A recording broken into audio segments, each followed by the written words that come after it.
What if I told you there's a way to live life and be truly satisfied at the same time? What if I told you contentment isn't found in climbing the corporate ladder or even in the simple life? What if contentment isn't found in a thing, but in a person?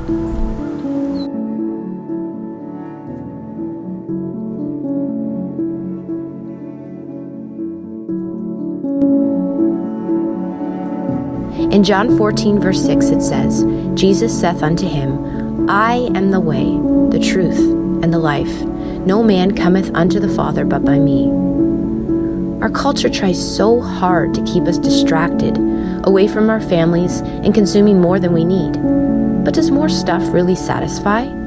What if we're meant to simply be still, to stop striving, and in Christ alone live a life rooted in quietness and simplicity? In 1 Thessalonians 4, verse 11, it says, And that ye study to be quiet, and to do your own business, and to work with your own hands as we commanded you.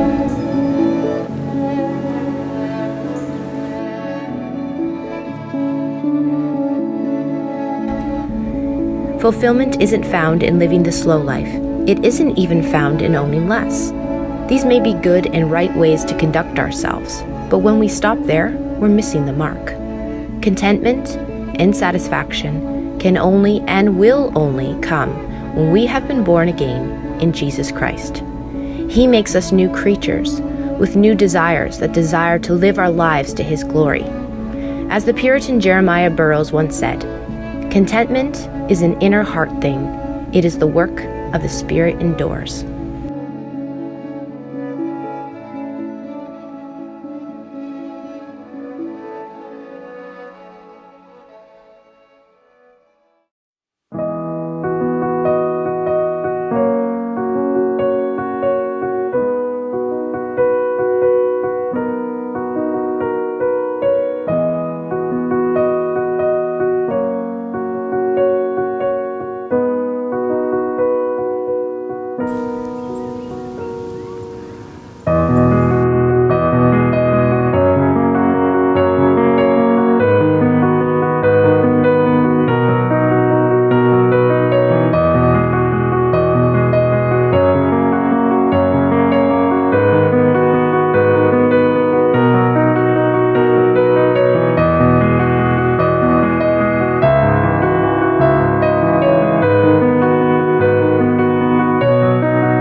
This summer, one of my goals is to learn the uses of the many medicinal herbs and plants God gave us.